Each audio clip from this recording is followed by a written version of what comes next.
इसके ऊपर कोशिशें जरूर की जा रही हैं कि एमक्यूएम के मुख्तलिफ धड़े जो हैं वो एक हो जाएं।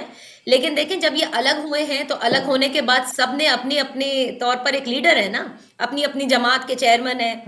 तो इतना आसान नहीं है इनको जमा करना। इसमें चले रेल के सारे डब्बों को जमा तो कर लिया जाए, लेकिन लीड करने के लिए इंजन कौन होगा, इस पर सबसे ज्यादा जो है वो बात होगी कि क्या वो फारूक सत्तार साहब होंगे, क्या वो खालिद मकबूल सिद्दीकी साहब होंगे, क्या वो मुस्तफा कमाल साहब होंगे।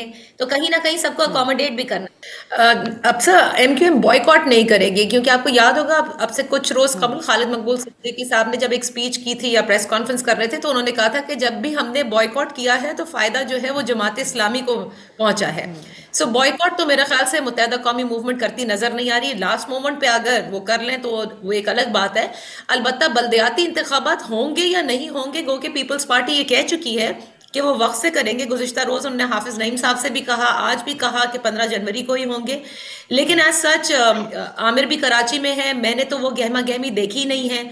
इनफैक्ट इतने बड़े शहर में बल्दियाती इंतखाबात हों तो कहीं ना कहीं लोगों को ये तो इल्म होता है कि कहाँ पर जो है वो आपका वोट पड़ेगा, कहाँ आपने वोट डालना है, जाके कौन है जो आपके एरिया से यूसी से खड़ा हो रहा है, कौन चेयरमैन के लिए खड़ा हो रहा है। अभी तक मैंने वो कुछ नहीं देखा। And we are talking about 9 days prior to this. हाँ, अलबत्ता 2-3 कल जलसे होंगे, पीपल्स पार्टी कर रही है, एक रैली का भी इनेकाद किया जा रहा है।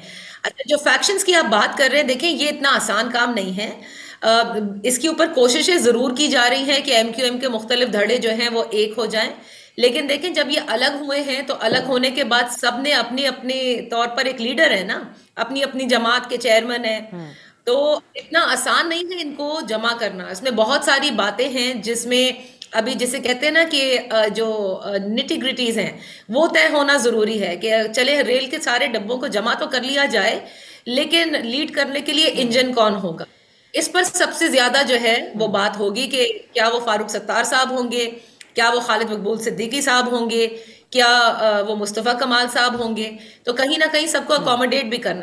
आफाक साहब जो है वो धरने, वो जो एहतजाज करने जा रही है एमक्यूएम में इससे बल्दियाती इंतखाबात और हल्का बंदियों पर, उसमें उन्होंने कहा कि मेरे लोग साथ होंगे, वो खुद तो पार्टिसिपेट नहीं करेंगे।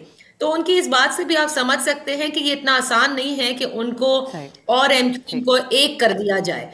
लेकिन बहरहाल ये जहां भी कोशिशें की जा रही हैं, इससे साफ वाजे है कि ये ऑर्गेनिक तरीके से नहीं की जा सकती, और ये इनऑर्गेनिक वे में ही आमिर सब एक साहब दूसरे जी के जी साथ